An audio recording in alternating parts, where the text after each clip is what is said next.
তো hello everyone, welcome to the new video. So finally guys, এতদিন আমাদের প্রায় কাজ বন্ধ ছিল, প্রায় 9 থেকে 10 দিনের মতন। তো তোমাদের মনে হতে পারে কিসের জন্য, তো জল যেহেতু উঠছিল দোকানে আর বাড়ি ঘরে, আর দোকানেও জল উঠছিল, তো তার জন্য আর কি এতদিন আমাদের লোহার কাজ আর কি বন্ধ ছিল, তো যার জন্য আর কি এতদিন কোনো ভিডিও দিতে পারি না এই কাজের। তো ফাইনালি গাইস, আজকে আর কি অনেক দিন পরে আর কি যেহেতু রোদ্দুটা উঠছে প্রচণ্ড পরিমাণে, আর এসে শুকাইছেও আর কি, দোকান ঘরও শুকাইছে, আর সেই জলগুলো যে হয়েছিল বৃষ্টির জল, তো সেই বৃষ্টির জলগুলোও শুকিয়ে গেছে গা, আর দোকান ঘরও শুকিয়ে গেছে গা।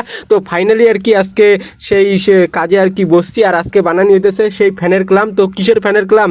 তো গ্রিলের পাতির সেই ফ্যানের ক্লাম। তো ফাইনালি আর কি দেখতেই পাচ্তেছো রাবারের জায়গাটা, যে তো ফ্যানের সেই রাবারের জায়গাটা, যে জায়গাটা ফ্যান ঝুলে থাকে, তো সেই রাবারের জায়গাটা ফাইনালি বানানি হয়ে গেছে গা।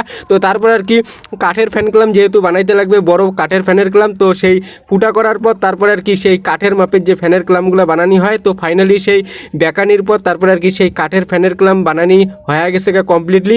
গ্রিলের পাতিটা ফুটা করার পর শিকলের উপরে সেনি দিয়ে রাইকা হাতুর দিয়ে সারাশি দিয়ে ধইরা সেনি, তারপরে আর কি হাতুর দিয়ে বাড়ি মেরা, তারপরে বেকানি হলো। তো বেকানির পর তারপরে সেই বেকানিটা সোজা করার পর তারপরে হলো 2 ইঞ্চি কাঠে লাগানির, যে তো 2 ইঞ্চি কাঠে লাগানির 10 ইঞ্চি লম্বা সেই ফ্যানের ক্লাম। তো ফাইনালি কমপ্লিটলি হয়ে গেল সেই ফ্যানের ক্লামটা। তো এরকম করে আর কি সেই ফ্যানের ক্লামগুলো বানানি হলো, আর গ্রিলের পাতের টুকরাই পাওয়া গেছিলো, তো যার জন্য আর কি ফ্যান ক্লাম বানাইতে সুবিধাই হয়ে গেল। আর অনেকগুলো আর কি এরকম করে ফ্যানের ক্লাম বানানি কমপ্লিটলি হয়ে গেছে, দেখতেই পারলাম। ফাইনালি এতগুলো যে ফ্যানের ক্লাম বানানি হয়েছে আর কি, তো ব্যাগের মধ্যে সেই ফ্যানের ক্লামগুলো ঢুকানি হয়েছে। তারপরে আর কি সেই ব্যাগের ফ্যান ক্লামগুলো আর কি কেরিয়ারের মধ্যে, যে তো সাইকেলের কেরিয়ারের মধ্যে পিছনের দিকে নেওয়া হয়েছে। আর হোন্ডা সিটি সাইকেলটা, যে তো হোন্ডা সিটি সাইকেলের মধ্যে কেরিয়ারের মধ্যে সেই ফ্যান ক্লামগুলো নিয়ে আমি আমার গলির থেকে বাইরে হয়ে গেলাম গা। তো এই গলিতেই কিছুদিন আগে যে পরিমাণে জল ছিল তোমরা দেখতেই পেলা, সাইডেও জল আছে, মাঠের মধ্যে এখন জল আছে, রাস্তার মধ্যে আর জল নাই গা, যেহেতু শুকাইছে আর কি, আর রোদ উঠছে প্রচণ্ড পরিমাণে, রাস্তার জল শুকিয়ে গেছে গা।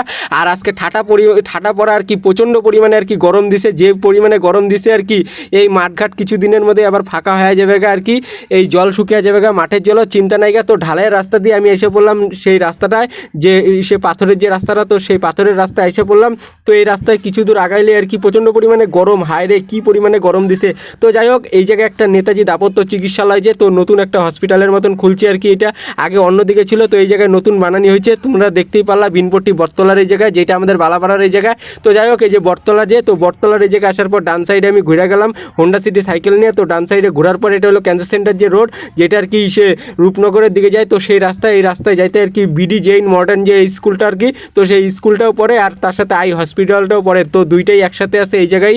BD Jain modern HS high school আর BD Jain Lions eye hospital, তো দুইটাই পাশাপাশি আছে। তোমাদের দেখাই দিলাম আর কি এই রাস্তায় ক্যান্সার সেন্টার হসপিটালের রাস্তায় আর কি, যেটা আর কি বটতলা বিনপট্টি বটতলা পার করার পর বালাপাড়ার এই জায়গায়। তো এই জায়গায় যাওয়ার যে রাস্তাটা, এটা হলো সেই ঢালাইয়ের রাস্তা, এই সে হাই স্কুলে আর আই হসপিটালে যাওয়ার। তারপরে আমি আসলাম রূপনগর, যে তো রূপনগর মোড়ের এই জায়গায় আসলাম। এই জায়গায় আসার পর ডান সাইড, যে তো ডান সাইডের রাস্তায় আমি ঘুরে গেলাম, যে রাস্তাটা নিউ কুচবিহারের দিকে চলে গেছে গা। তো ফাইনালি এই রাস্তায় কিছু দূর আগানির পর তারপরে একটা সে ফ্লাইওভার মানে ওভারব্রিজ পড়ে, সেই ওভারব্রিজটা তোমরা দেখতেই পারলা, আর একটা 3 নম্বর পুল পড়ে। তো 3 নম্বর পুল পার করার পর সেই নিউ কুচবিহার ওভারব্রিজ। তো ওভারব্রিজে আমি হোন্ডা সিটি যে সাইকেলটা, তো ফাইনালি সেই হোন্ডা সিটি সাইকেলটাই নিয়ে উঠতেছি দুপুরবেলার দিকে। দুপুরবেলা বলতে ভুল হবে, তখন ঘড়ির কাটায় 11টা-12টার কাছাকাছি বাজে, যেহেতু প্রচণ্ড পরিমাণে গরম পড়ছে, ঠাটা পড়া গরম, যার জন্য আর কি দুপুরবেলায় আর কি মনে হইতেছে। তো যাই হোক, এই ফিলিংসের দুপুরবেলার দিকে, এই ফিলিংসের গরমের মধ্যে আর কি হোন্ডা সিটি সাইকেল নিয়ে সেই ব্রিজের মধ্যে সাইকেল চালায় উঠলাম। তো এত কষ্ট করে তারপরে যখন নামলাম, একটা ফিলিংসই আলাদা লেভেলের পাইলাম।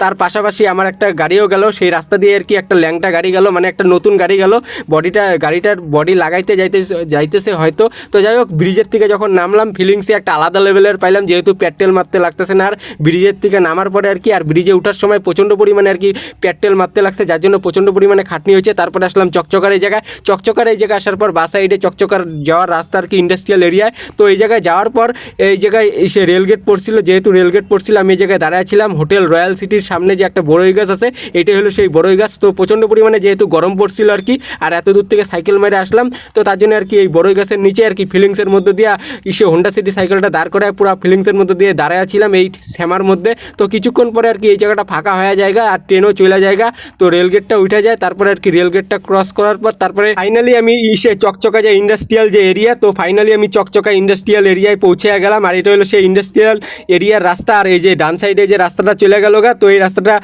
কালজানি রোডের দিকে চলে যাবে গা, যে রোডটা নাটাবাড়ির দিকে চলে যায়। তো এই জায়গায় আসলাম, তো এই জায়গায় 3 মাথা মোড়, এটা যেটা কোম্পানির দিকে রাস্তাটা চলে গেছে গা সোজা। আর বাস সাইডে যে রাস্তাটা, ওইটা কালজানি হয়ে নাটাবাড়ি হয়ে ধলপলের দিকেও চলে গেছে গা, তারপরে ভাটিবাড়ির দিকেও চলে গেছে। তো এই রাস্তার দিকেই আমি এখন যাব, আর এই রাস্তার দিকে কোন জায়গা পড়ে তোমাদের আমি সেটাও দেখাবো। তো এই রাস্তা হলো নীলকুঠি যে হাট, তো নীলকুঠির হাটের দিকেই গেছে আর কি, নীলকুঠির হাট, কালজানি বাজার, তো এগুলোর দিকে গেছে আর কি। তো যাই হোক, এই রাস্তা দিয়ে কিছু দূর আগানোর পর তারপরে আমি নীলকুঠির হাট যে, তো নীলকুঠির হাটের এই জায়গায় আসলাম, এটা হলো সেই নীলকুঠির হাট। আর নীলকুঠির এই হাটের এই জায়গায় আসার পর এই জায়গায় একটা অঞ্চল আছে চকচকা গ্রাম পঞ্চায়েত কার্যালয়, এটি হলো সেই অঞ্চল অফিস। অঞ্চল অফিসের সামনেই বর্তমানে আসি, আর এই রাস্তা দিয়ে সোজা চলে যাবো গা ফিলিংসের মধ্যে দিয়ে হোন্ডা সিটি সাইকেল নিয়ে। তো যাই হোক, তারপরে আমি আসলাম পেস্টারজার যে কোনামালি, এটা হলো সেই জায়গা। আর পেস্টারজারে যাওয়ার যে রাস্তা শর্টকাট, এটা হলো এই যে এই রাস্তা দিয়ে যাওয়া যায় আর কি পেস্টারজারের দিকে। তো যাই হোক, তোমরা দেখতেই পেলা রাস্তাটা।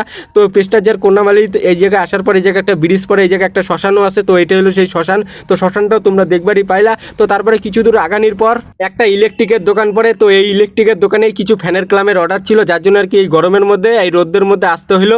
তো দোকানটা তোমরা দেখতেই পারলা আর কি, বাড়ির মধ্যে এই দোকানটা। তো এই দোকানে আর কি ফ্যান ক্লাম নিয়ে আসার পরে এই দোকানদারের আর কি বড় ফ্যানের ক্লাম লাগবে না, ছোট ছোট ফ্যানের ক্লামগুলো লাগবে। তো ছোট ফ্যানের ক্লামগুলো দিয়ে দিলাম, আর বড় ফ্যানের ক্লামগুলো ব্যাগের মধ্যে ঢুকিয়ে নিলাম, যেগুলা আর কি উনি নিবে না আর কি। তো যাই হোক, তারপরে সেই ফ্যানের ক্লামগুলো নিয়ে আমি নীলকুঠির হাটের দিকে এসে পড়লাম, যেহেতু প্রচণ্ড পরিমাণে গরম পড়ছে, এই ঠাটাপড়া গরমের মধ্যে আর বেশি দূর যাইতেও ইচ্ছা করে না। তো তারপরে এই জায়গায় আসার পর নীলকুঠি হাটের এই জায়গায় এই দোকানটা যে তোমরা দেখতে পারলা, তো এই দোকানে আসার পর এই দোকানে আর কি সেই বড় যে ফ্যানের ক্লামগুলো, তো দামাদামি করার পর এই দোকানে আর কি সেই বড় ফ্যানের যে ক্লামগুলো তো সবগুলোই নিয়ে নিল। তো ব্যাগের থেকে বাইর করার পর তারপরে এই কাকা দোকানে রেখে দিল। তো ব্যাগটা ফাঁকা হয়ে গেল গা, ব্যাগটা আর কি সামনের যে কেরিয়ার, তো সামনের কেরিয়ারের মধ্যে আটকে নিলাম হোন্ডা সিটি সাইকেলের। তারপরে হোন্ডা সিটি সাইকেল চালায় আর কেরিয়ারটাও ফাঁকা হয়ে গেল ফাইনালি। তো তারপরে আর কি মাঝ রাস্তায় আসার পর ওই চকচকা ইন্ডাস্ট্রিয়াল এরিয়ার এই জায়গায় কিছুক্ষণ দাঁড়াইলাম খালি গায়ে দাঁড়ানোর পর তারপরে আর কি ফিলিংসের হাওয়া অনুভব করলাম। আর যেহেতু দুইটা টাটাগুলোকে কিনছিলাম প্লাস্টিকের থেকে বাইর করে আর কি দাঁড়া হয় ফিলিংসের মধ্যে দিয়ে পুরো দমে খাইয়ে নিলাম, যেহেতু এত পরিমাণে গরম পড়ছে আর গরমের মধ্যে সাইকেল চালাইতে চালাইতে অধৈর্য হয়ে গেছি গা। তো তারপরে আর কি খাওয়া দাওয়ার পর এখন হোন্ডা সিটি সাইকেল নিয়ে এখন আমি বাড়ির দিকে চলে যাই। Tata, bye bye, see you.